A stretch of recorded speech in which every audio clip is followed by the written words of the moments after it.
ত্রিপুরা উপজাতি স্বশাসিত জেলা পরিষদের নির্বাচনের ফলাফলে আবারও একবার পাহাড়ি রাজনীতির কেন্দ্রবিন্দুতে একছত্র আধিপত্য কায়েম করেছে তিপ্রামথা।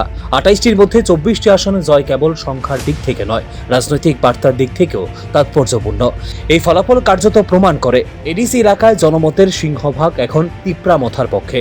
এই বিপুল জয়ের পেছনে রয়েছে সুপরিকল্পিত সাংগঠনিক বিস্তার, স্থানীয় ইস্যুকে কেন্দ্র করে ধারাবাহিক আন্দোলন এবং জনজাতি পরিচয় ভিত্তিক রাজনীতির কার্যকর প্রয়োগ।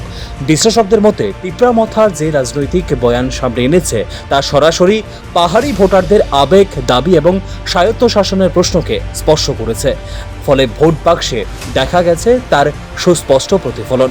অন্যদিকে ভারতীয় জনতা পার্টি 4টি আসনে জয় পেলেও এই ফল তাদের জন্য সতর্কবার্তা হিসেবে মনে করছে রাজনৈতিক বিশ্লেষকরা। প্রতিটি আসনে হাড্ডাহাড্ডি লড়াই এবং অল্প ব্যবধানে জয় ইঙ্গিত দিচ্ছে এডিসি এলাকায় তাদের প্রভাব আগের তুলনায় চ্যালেঞ্জের মুখে। সংগঠনগত উপস্থিতি থাকা সত্ত্বেও ভোটারদের একটি বড় অংশকে ধরে রাখতে পারেনি গেরুয়া শিবির। এই নির্বাচনের আরেকটি গুরুত্বপূর্ণ দিক হল ভোটের ব্যবধান। অধিকাংশ ক্ষেত্রে তিপ্রামথার প্রার্থীরা বড় ব্যবধানে জয়ী হয়েছেন, যা কেবল প্রতিপক্ষের দুর্বলতা নয়, বরং নিজেদের শক্ত ভিতেরই প্রতিফলন।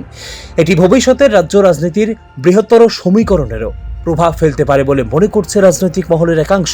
ফলে ঘোষণার পর পাহাড় জুড়ে যে উচ্ছ্বাস দেখা গেছে তা শুধুমাত্র নির্বাচনী জয়ের আনন্দ নয়, বরং এটি রাজনৈতিক আত্মবিশ্বাসের বহিঃপ্রকাশ।